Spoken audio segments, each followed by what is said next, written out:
Agora, vou tocar direto aqui com o Arthuzito.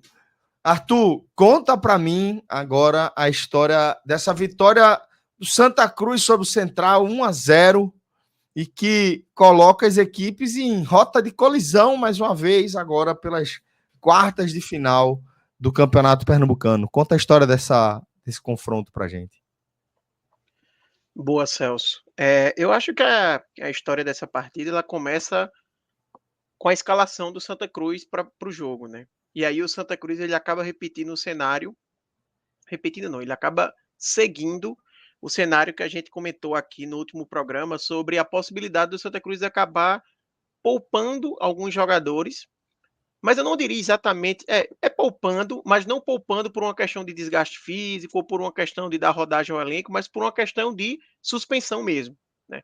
O Santa Cruz já tinha dois jogadores suspensos que não poderiam atuar hoje, tanto o João Diogo como o Pedro Bortoluso, dois jogadores titulares do ataque do Santa Cruz, porque eles levaram o cartão amarelo na partida contra o Afogados, inclusive eles forçaram, ficou bem claro que eles forçaram o amarelo, levaram o amarelo quando já estavam saindo, por demorarem na hora da substituição. E o Santa Cruz tinha outros dois jogadores pendurados, que se levassem um cartão amarelo no jogo de hoje, não jogariam as quartas de final. Uhum. Então, como o jogo de hoje, obviamente, ele vale bem menos para o Santa Cruz do que as quartas de final, foi uma decisão de nem levar ele sequer para o branco, né? Foi o caso de Totti, lateral direito, e Caio Melo, volante. Os dois não foram nem relacionados para a partida.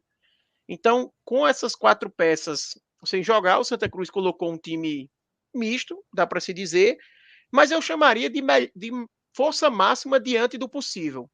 Porque existia um comentário, um receio, de que se o Santa Cruz ia acabar poupando outros jogadores, até por uma questão física também e tudo mais. Embora o Santa Cruz, a gente saiba que ele tem um calendário curto e tem poucas partidas, mas por ser um campo pesado, enfim, por ter uma sequência ali que pegou o Afogados na segunda-feira, então tá voltando a jogar no sábado, não foi um intervalo tão longo, depois já tem uma decisão, se poderia isso acabar acontecendo, mas não aconteceu. Tá? O Santa Cruz colocou, tirando esses quatro jogadores, que aí eu acho que é bem justificado eles não entrarem. Eu até falei no programa passado que eu acho que daria para eles não terem forçado o amarelo e irem hoje para o banco, para talvez o Santos, numa situação de jogo, colocar eles. Imagina que o esporte, sabe, tá vencendo o Náutico, e o Santos só precisa do empate ali com o Central, tá perdendo para virar terceiro, então poderia acionar nessa situação, mas a decisão foi de não colocar os quatro jogadores. E eu acho que a prova de que o Santa Cruz realmente colocou a força máxima, tirando esses casos, foi ter colocado, por exemplo, o Matheus Melo, que foi um jogador que não atuou na última partida contra o Afogados por causa de uma lesão. Ele teve uma luxação no ombro e atuou hoje. Então, o Santa Cruz poderia muito bem ter segurado o atleta para dizer: não, vou poupar ele aqui para não, sabe, evitar qualquer intercorrência que ele possa ter diante dessa lesão, mas não, o Santa Cruz foi realmente com seus principais jogadores. E aí, fechando esse preâmbulo de antes da partida, chamou a atenção também a ausência de André Luiz, que não estava relacionado para o jogo. Poucos minutos depois, o Santa Cruz confirmou que André Luiz saiu do Santa Cruz. Ele deixou o elenco pouco antes da partida, pelo que eu soube, teve o comunicado do Cascavel de que havia negociado em definitivo o jogador e que, pelo contrato ser de empréstimo, ele acabaria retornando para o Cascavel para seguir para a sua nova equipe. Então, o Santa, a gente até especulava aqui se André Luiz poderia voltar a ser o titular. Hoje foi a confirmação de que realmente o William vai ser o goleiro titular do Santa Cruz até o final do campeonato. E aí, falando da partida, Celso, eu acho que a gente teve dois tempos distintos. E por mais que o Santa Cruz ele tenha feito o gol no segundo tempo, na verdade eu vou deixar para comentar isso um pouco depois, porque a gente tem um ponto de inflexão ali no segundo tempo. Mas o primeiro tempo do Santa foi melhor, pelo menos, do que a primeira parte do segundo tempo. O primeiro tempo não quer dizer que o Santa fez um grande jogo. Tá? Eu acho que foi um primeiro tempo bem equilibrado. Não teve ninguém assim que foi muito melhor do que o adversário. Um jogo bem aberto. E aí fica até como uma crítica ao Santa. Eu acho que o Santa deu muito espaço ao central no primeiro tempo, principalmente na frente da área. E eu acho que está muito ligado à escalação que o Santa Cruz colocou em campo, porque ele jogou com volantes sendo Lucas Siqueira e Henrique Lordelo. E são dois volantes que não têm muita pegada, não são muito de marcação. E eu acho que o Santa sentiu falta, né, desse poder de marcação ali na frente da área. Tanto é que as principais jogadas do Central no primeiro tempo foram chutes de longa distância. O Central teve pelo menos ali dois chutes que levaram perigo. Eu acho que teve, na verdade, mais do que isso. Mas é bem verdade que no primeiro tempo as melhores oportunidades elas foram do Santa Cruz, né? O Santa, ele principalmente ali na reta final do primeiro tempo, tem algumas chegadas de perigo, obrigando o Chapa a participar bem do jogo. O Santa já tinha chegado no começo da partida, mas em chutes que acabaram indo para fora. No final do primeiro tempo, perdão, foi quando o Santa Cruz conseguiu fazer com que Chapa tivesse que trabalhar mais, fazer boas defesas. Teve um lance no contra-ataque, por exemplo, que tem uma finalização de Thiaguinho quando ele já está jogando pela direita.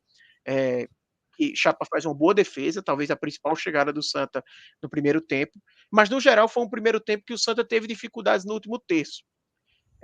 Matheus Melo, que é um jogador que vem sendo o grande destaque do Santa Cruz na temporada, não fez uma atuação tão boa, né?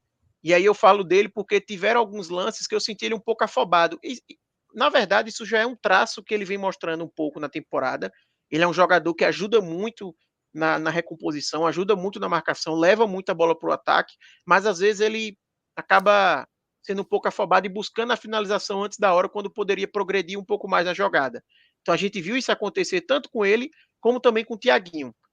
Pelo fato de o Santa Cruz não ter nem Totti, nem João Diogo para jogar pela direita, o começo da partida o Santa Cruz jogou muito pela esquerda. No primeiro tempo, acho que talvez tenha sido o corredor mais acionado, e depois, quando o Thiaguinho foi para o lado direito, também acabou sendo o corredor mais acionado. Até o lance que eu falei há pouco, que estava fazendo foi o Thiaguinho jogando pelo lado direito, quando ele já tinha invertido. Mas rapidamente o Central percebeu isso e dobrou muito bem a marcação em cima de Thiaguinho. O Thiaguinho não conseguiu ter muito espaço no jogo. Então o Santa conseguiu, no começo do primeiro tempo, criar algumas jogadas com o Thiaguinho, mas pouco tempo depois já não teve mais tanto espaço com ele, e também tiveram alguns lances. Eu lembro de um bem claro ali aí no primeiro recorte do jogo, que Thiaguinho recebe a bola num contra-ataque, ele tem a opção de Gilvan, que vem entrando pelo meio, e também a opção de João Pedro, que vai aparecendo pela direita, e ele acaba indo com a finalização, que não foi a melhor escolha. Então, o Santa estava conseguindo chegar no terço final, mas faltava ter um pouco mais de calma e saber trabalhar melhor a jogada ali naquele espaço do campo. Então, muitas vezes desperdiçava essa chance de ataque por causa disso.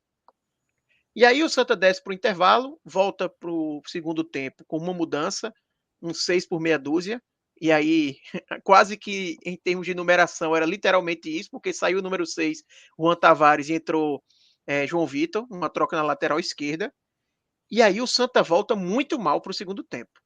Muito, muito, muito mal. O Santa ele demora para entrar no jogo no segundo tempo. É um segundo tempo em seu início, até a metade ali do segundo tempo, vamos dizer, dominado completamente pelo Central. O Central chegando em lances de perigo, principalmente bolas cruzadas na área para Pirambu, que depois até teve que sair da partida, alguns chutes também de fora da área, enfim, chegadas mais perigosas do Central, obrigando inclusive o William a participar do jogo. Eu tinha comentado em programas passados que o William talvez não tenha feito nenhuma defesa no Santos, não tinha feito, mas hoje ele foi acionado. Né? Até no finalzinho do primeiro tempo já teve uma bola de chute de longa distância que ele teve que fazer uma defesa, no segundo tempo teve alguns chutes do Central que ele teve que fazer alguma defesa, então o cenário que dava era muito mais do Central abrir o placar do que o Santa Cruz conseguir fazer um gol. E em determinado momento do segundo tempo, eu me lembro que É o o ponto de inflexão que você estava se referindo? Isso, exatamente. Ele acontece um pouquinho depois. Eu lembro que o Maguari abriu o placar com Afogados, e naquele momento estava dando Santa e Maguari. E aí alguns amigos comentaram assim, putz, não queria pegar o Maguari, era bom o Sport empatar esse jogo contra o Náutico. Aí eu disse, velho, o difícil tá parecendo ser o Santa vencer o Central, porque o Santa naquele momento não dava nenhum demonstrativo de que ia crescer na partida. E aí eles chegaram até a comentar, rapaz, se for assim, eu tô quase torcendo pro Central fazer um gol aí, que eu acho que ainda é melhor pegar o Central do que o Maguari. Só que aí acontece justamente aquilo que eu se falei. Se o cara tivesse desejado isso e tivesse tido a virada, teria adiantado de nada. Seria só a raiva de ter perdido o jogo, né?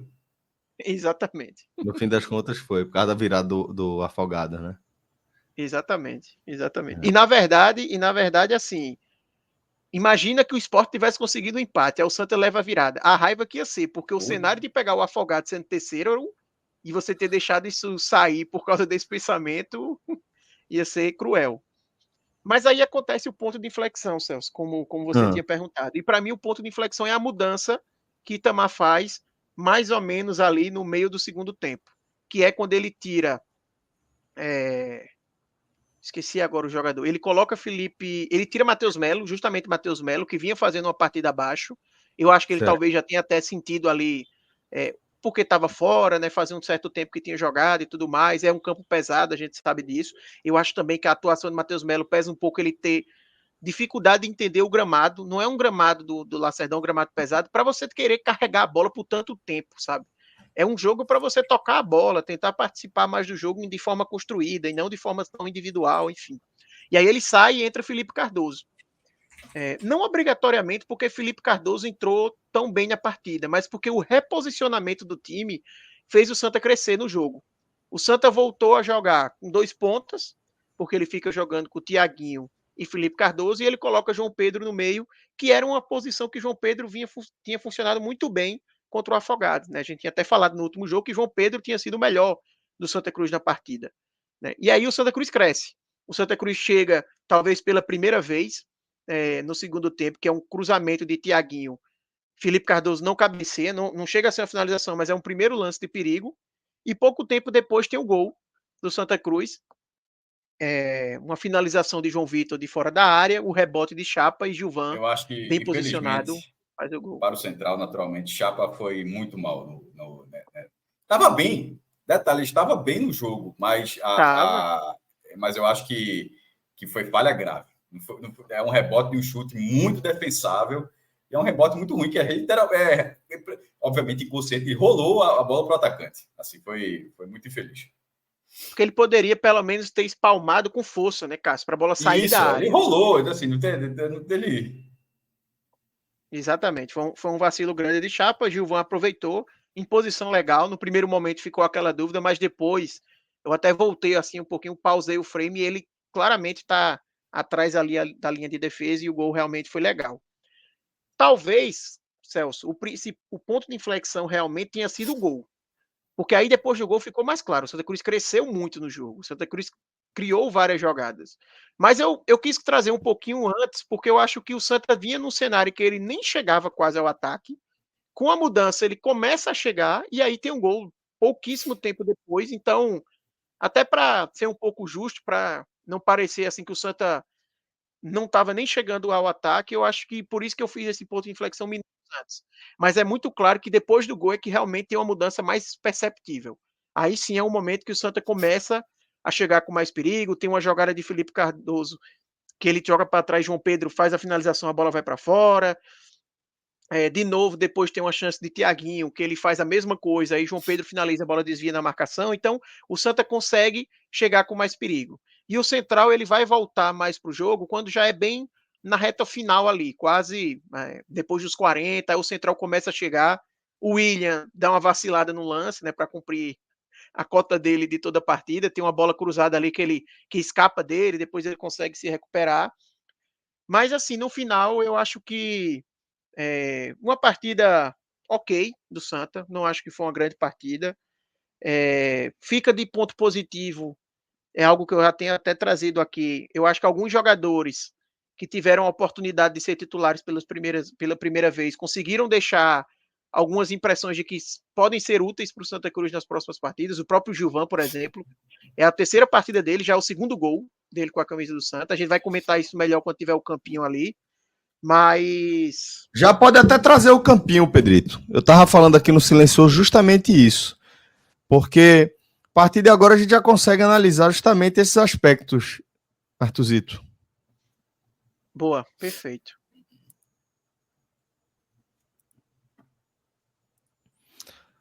Pedro Alves vai trazer para a gente aqui na apresentação.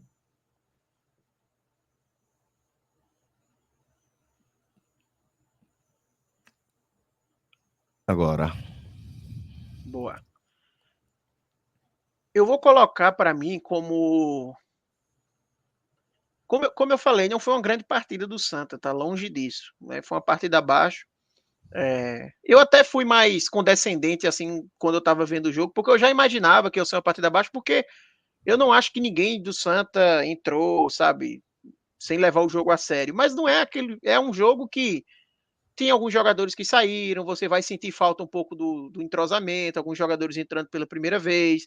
Não é uma decisão, não é um jogo de caráter tão decisório como outros. Tanto é que o Santa Cruz estava poupando alguns jogadores. Então, você entende ter uma rotação um pouco abaixo. Né? Então, eu já parti minha análise pensando nisso.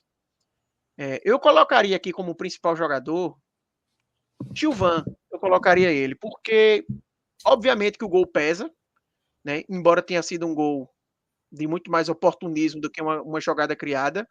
Mas eu acho que ele foi um cara que, quando teve ali a chance de participar do jogo, ele foi bem, sabe? Pouco tempo antes, ali no segundo tempo mesmo, tem uma jogada que ele cria pela esquerda, puxa para o meio, vai finalizar, e a bola vai e bate em Matheus Melo.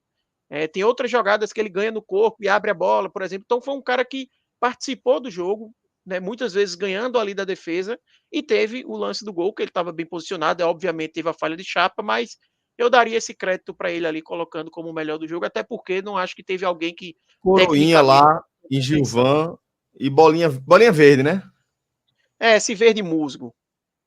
Ó, não acho que verde ninguém musgo. hoje chegou no verde muito. Ninguém em Pernambuco legal. hoje jogou verde normal. Estou ofensivo do Afogados, ok. Mas os que a gente assistiu. Não, o Náutico, Cláudio. No Lacerdão no Lacerdão dos Aflitos, eu acho que não teve verde claro para ninguém. Cláudio botou um monte de verde claro. A máquina do Timba chegou. Mas o verde, não, é um verde claro que, quando começar a Série C, não dá conta, não, tá ligado? Assim, ninguém vai nem lembrar da atuação. Ninguém vai dizer, aquele dia e tal, ninguém vai lembrar assim. Não. Tipo, o que o cara fez hoje para ser verde, se botar no jogo na Série C, esse verde não adianta, não vai para amarelo. Lugar, é amarelo. Mas só ele seria esse verde musgo, ou a gente vai destacar mais alguma atuação positiva, Artuzito? Eu colocaria também Henrique Lordello, que aí seria justamente o outro jogador que está nessa característica. Da inflexão da mudança. Sentido de que foi a primeira vez como titular, eu acho que ele aproveitou a oportunidade para mostrar que é um cara que vai ser útil. Né, não acho que vai ganhar posição, mas mostrou ali que, todos os jogos ali provavelmente vai entrar, vai ser uma espécie de 12º jogador do time. Bota essa bolinha do outro lado, que acho que vai ficar melhor de ver por conta da distribuição do... Isso, perfeito. Aí. Certo. Colocaria também João Pedro. Eu acho que, e aí falando do ponto de inflexão, né? Eu acho que a partir do momento que João Pedro vem jogar no centro, é o momento que o Santa Cruz mais cresce no jogo, quando ele vem para sua posição. Ele jogando aberto, eu não achei que ele foi tão bem, mas ele esteve presente ali em momentos importantes do Santa depois do gol, então eu acho que dá para colocar nessa bolinha verde, claro. Deixa eu ver mais quem dá para salvar aqui. Tiaguinho, acho que dá para colocar no verdinho claro também, participou do jogo. Porra. Bem o Santa, pô. Tiaguinho é um jogador muito útil, pô. Assim, cara... Dentro de Santa Cruz, é um jogador muito, muito útil. 4 gols e 4 assistências, né, Cássio? Então, ele é o líder em gols e líder em assistências. Sem que seja visto como titular absoluto. Isso. Porque quando você vê o jogo, se você pega uma pessoa que nunca viu o Santa Cruz jogar, coloca para ver o jogo, dificilmente ela vai listar Tiaguinho como o cara que é líder em gols e líder em assistências do time. Mas porque ele não é esse cara que é a referência. O cara participa. Exatamente. Só que ele é muito eficiente. Assim, ele tá sempre participando em jogadas decisivas do jogo. E hoje também. Não fez gol, não deu assistência, mas em muitos lances de perigo do Santa Cruz estava lá Tiaguinho participando da jogada. Então, por isso que eu colocaria ele com esse destaque levemente positivo. Fora isso, eu acho que não. Eu acho que de verdinho é isso. Certo. Aí a gente migra agora para os negativos e depois fica com a galera da meiuca. Pode ser. Acho que é mais fácil. É mais fácil para depois a gente parametrizar, tá certo. Vamos nos vermelhinhos. Quem foi abaixo da crítica aí? Parametrizar, meu amigo. Tô abrindo o Google aqui, viu? Meu amigo. Pode parametrizar, pô.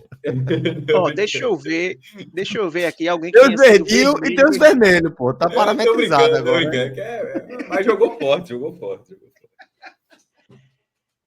Vermelho. Deixa eu ver aqui. Tem um que eu acho que a torcida ia querer colocar, que é o Wellisson, mas já eu comento sobre ele, que talvez eu tenha uma opinião um pouco impopular. Mas eu colocaria no vermelho, para mim, Rafael Pereira. Não gostei da partida de Opa. Rafael Pereira, mais uma vez. Eu acho que. Ainda bem que tu disse mais uma vez, porque eu levantei já para falar com a mão, né, gesticula. Tem sido regulável nesse ponto, assim. Não tem feito partidas muito boas, não. Mas na hora que você falou mais uma vez, chega a dar uma tranquilizada para ver que realmente estou vendo da mesma forma. Exatamente, está mal, está muito mal. Mas assim, é um cara que é titular absoluto e é capitão do time. Inclusive, A eu vejo muito experiência vai torcedor ser importante em algum momento, mas tecnicamente podia estar melhor. Muito abaixo. Hoje, por exemplo, teve 2 lances, pelo menos no primeiro tempo, que eu me recordo muito bem, assim, de mano a mano, que ele perdeu de uma forma muito clara, sabe? Ele, quando vai para o mano a mano, assim, ele perde sempre, contra qualquer jogador. E, obviamente, pesa a questão da idade, não tem a mesma velocidade, poder de reação, mas é um cara que também não é aquele cara que você pode dizer assim, não, no mano a mano, desprotegido, ele não funciona, mas no posicionamento, na bola aérea, tá compensando, também não vejo isso, tá? Então, fica aí como bolinha vermelha Rafael Pereira, para mim foi o pior do Santa na partida. E aí eu iria para as bolinhas laranjas. E aí eu colocaria nas bolinhas laranjas aí Matheus Melo, acho que foi a pior partida dele pelo Santa, acho que ficou devendo. Brigou muito, lutou muito, mas tecnicamente muita jogada que ele não conseguiu dar sequência, que foi desarmado, então colocaria a bolinha laranja nele. Colocaria também a bolinha laranja em Lucas Siqueira. Não gostei também da partida de Lucas Siqueira, muito também pesado, sem conseguir participar tão bem do jogo. E Juan Tavares. Acho que Juan Tavares ficou devendo também hoje. É um cara que até se apresentou bastante no ataque, mas não conseguiu acertar as jogadas quando chegava no último terço, defensivamente também um pouco abaixo, enfim. Colocaria esses 3. O restante, para mim, seria a bolinha amarela, tá? Eu acho que esse Henrique que tá aqui no lugar de Lucas Siqueira, eu nem lembro se teve essa alteração, para ser sincero, viu? Talvez tenha sido no jogo passado e que Fred esqueceu de tirar. Mas Gabriel Cardoso e Carlos Henrique, que estão lá na frente, eu não daria nota. Eu acho que foi muito pouco tempo, então não daria nota. Uhum. E desses aí, eu acho que vale citar. Vou citar 2 aqui, né? Que vão estar com a bolinha amarela. 3, na verdade, eu vou fazer um comentário rápido. Primeiro, o William. Eu acho que o William fica com a bolinha amarela porque, embora ele tenha tido um vacilo ali, teve outras jogadas que ele teve que ser acionado. Nenhum lance de muito risco, mas ele mostrou segurança nessas bolas em que ele precisou participar. Porém, teve uma bola ali que ele deu uma certa desconfiança, então vou deixar no amarelo. O Ellison. O Ellison, eu acho que para muito torcedor, ele entraria aqui como o pior da partida. Eu não acho. Eu acho que o Ellison foi um cara hoje que eu coloco no amarelo porque ele foi de altos e baixos. Teve muitos momentos interessantes dele, roubadas de bola, que ele chega no ataque, começa o jogo, tudo mais. Às vezes na defesa, bola que tem vindo com perigo, ele consegue dar um carrinho, corta bem inteiro no lance. Como também tiveram lances que assim pesou a fragilidade técnica dele. Teve um lance, por exemplo, no primeiro tempo que ele chega para que o Santa Cruz sai em um contra-ataque. Eu acho que é Matheus Melo que dá a bola para ele, ele não chega, não domina direito. Tem outro lance que é já no comecinho do segundo tempo, que ele vai cortar a bola, acaba colocando a bola para trás, assim, vira novamente uma jogada de perigo. Então esses lances seriam lances que colocariam ele abaixo do amarelo, mas como tiveram lances que colocariam ele acima, eu fico nessa média, tá? É obviamente um jogador reserva, um jogador que quando teve na pré-temporada chamou minha atenção até no amistoso contra o 13, mas que depois vem caindo. Hoje eu achei que ele foi um regular, talvez já dividido eu colocaria um pouquinho para baixo, mas eu vou ficar nessa média aí, fazendo o compilado geral da partida dele. E o outro que eu vou comentar rapidamente é Felipe Cardoso. Não acho que Felipe Cardoso fez uma grande partida. Como eu falei, a entrada dele ajudou muito o time. Talvez eu esteja sendo até um pouco chato com ele aqui, mas eu acho que ele hoje conseguiu ser bem útil ao time. Eu acho que ele conseguiu ser mais útil do que das outras vezes. Ele conseguiu participar, porque das outras vezes ele era danoso. Muitas vezes ele entrava e a jogada chegava nele e morria. Hoje eu não acho que isso aconteceu, mas tiveram alguns momentos em que ele poderia ter participado melhor. Tem um lance, por exemplo, que eu falei logo depois que ele entra. O Thiaguinho faz o cruzamento é bom e ele meio que fura a cabeçada, o que poderia ser um lance claríssimo de gol, assim, se ele consegue completar aquela cabeçada, era uma cabeçada bem que na marca do pênalti ali. Então, por isso eu vou deixar ele no regular, mas já é uma evolução. Acho que o que eu queria destacar é isso, é uma evolução versus o que ele vinha mostrando nas últimas partidas. Acho Muito que, bem, no companheiro. geral, seria isso. Então, Arthuzito, resta agradecer aqui a você. Eu vou só complementar aqui para o nosso programa ficar bem redondinho, tá? Que a gente até chegou a falar na nossa Água Suja da definição das datas das quartas de finais. Nosso querido Thiago Minhoca até mandou lembrete. São aquelas que eu disse mesmo. Não é porque ali saiu na Água Suja. Aí eu só ia botar aqui no finzinho do programa para ficar no programa regular e fazer só um adendo breve que Thiago Minhoca destacou para mim. Forçando que o primeiro confronto das quartas de finais vai ser disputado no sábado, no estádio do Arruda, entre Santa Cruz e Central, o jogo às 16h30. No dia seguinte, dia 3, às 16 horas, o Náutico recebe o Afogados nos Aflitos. E aí Minhoca lembrou que isso deve afetar o jogo do Náutico, maestro. Na Copa do Nordeste, está previsto que o Náutico enfrente o River na terça, portanto, a tendência é que esse jogo contra o River seja deslocado para a quarta-feira. É a suposição aqui do nosso querido Thiago Minhoca. Na terça-feira, se eu não me engano, tem Autos Esporte, então não seria nenhum problema de transmissão no SBT, porque o jogo da grade, e não tem outro jogo aqui no Recife, para que pudesse ser um problema nesse dia ou no dia seguinte, e vai ser Autos Esporte, que é o jogo da TV Jornal, ou seja, se caso esse jogo fosse o jogo da TV Jornal, poderia gerar um problema, a TV Jornal não abrir mão, mas não é nem o caso.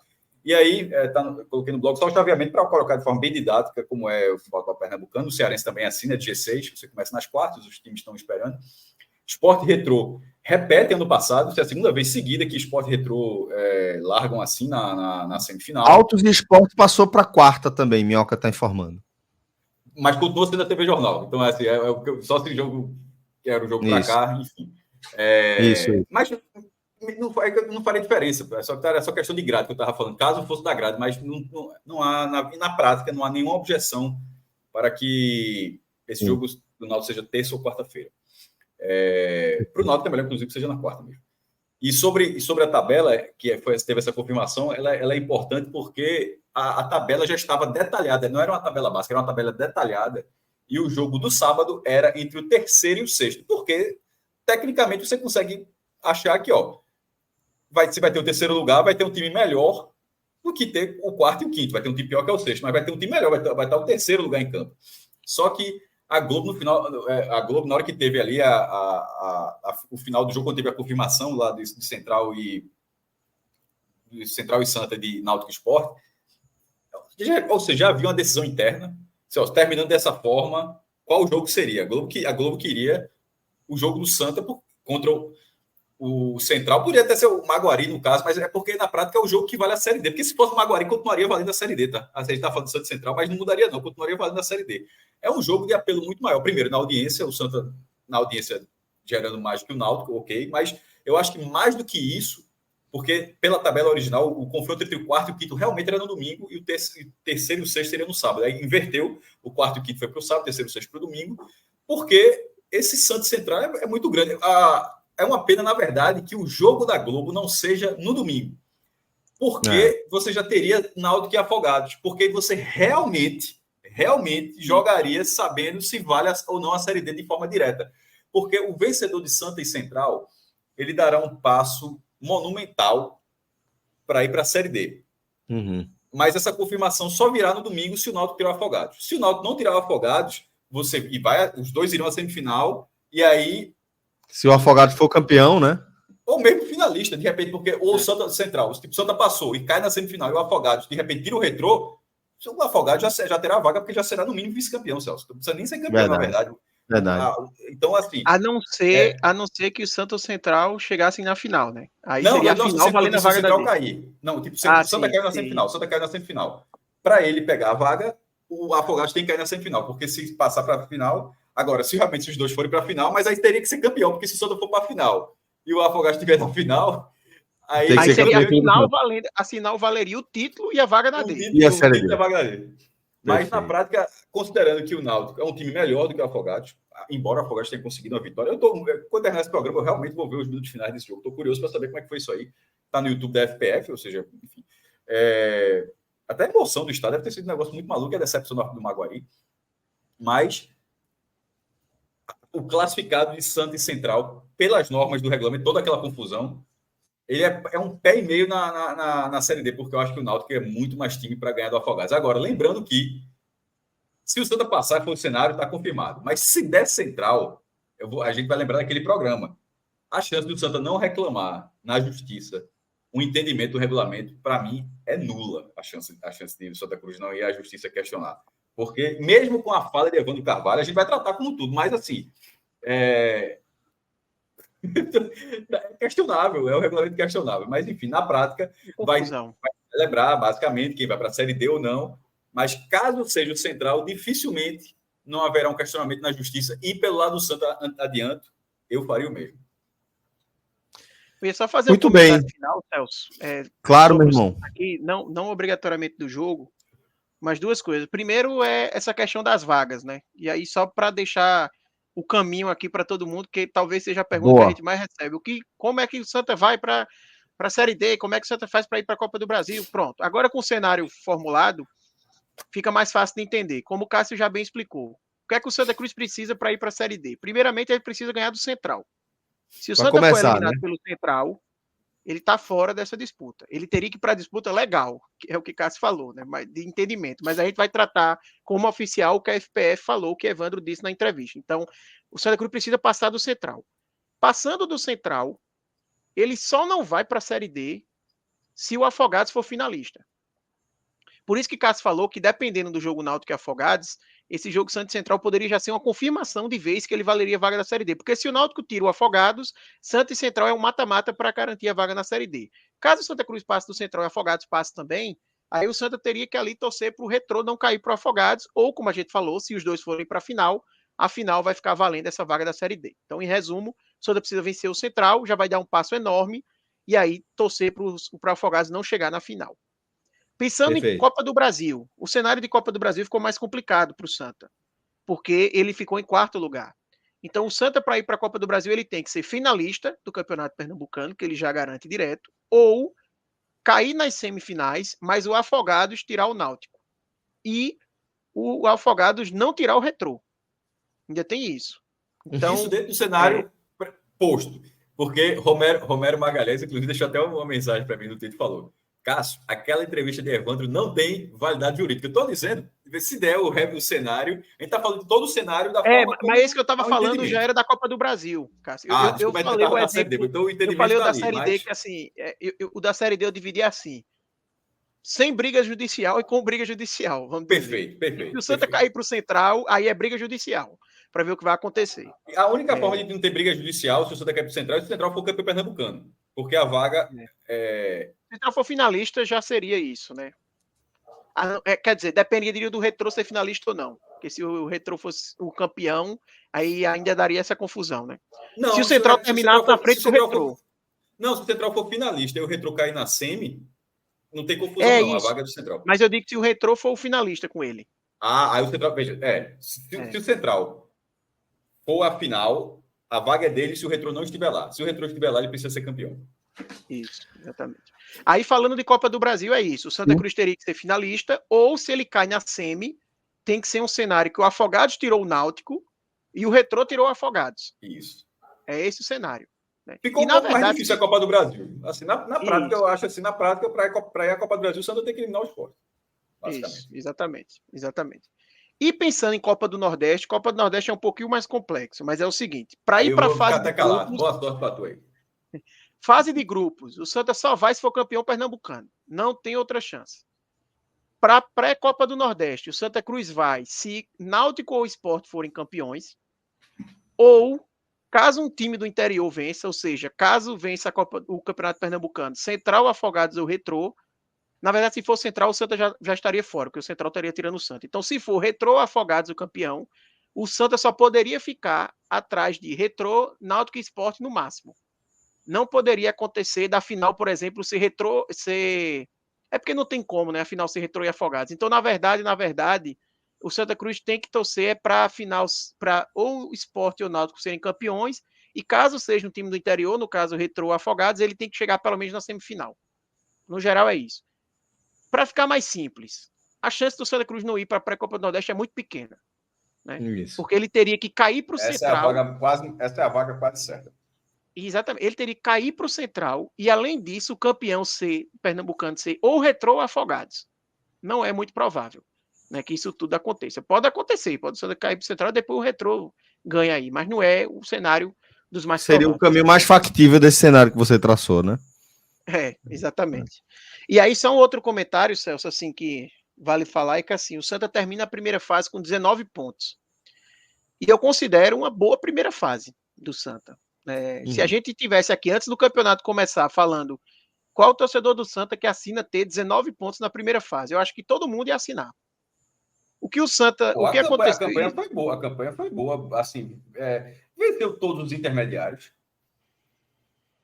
Venceu, pô. Venceu. Só não venceu. Não, empatou com o Retrô. Os dois clássicos e empatou com o Retrô. Veja só, na verdade, era muito difícil não assinar esse cenário. Sim. E, tanto é, Cássio, que essa campanha, pro objetivo do Santa, que é ser o melhor posicionado depois de Náutico e Sport, essa campanha ela seria suficiente em todos os anos desse regulamento. Ela só não seria suficiente esse ano, que não foi, e no ano passado, porque no ano passado é diferente, porque teve um jogo a mais para todo mundo, né? Porque teve o Petrolina ali entrando de última hora, não, com aquela questão lá do... que isso, porra. Foram 12 jogos para todo mundo.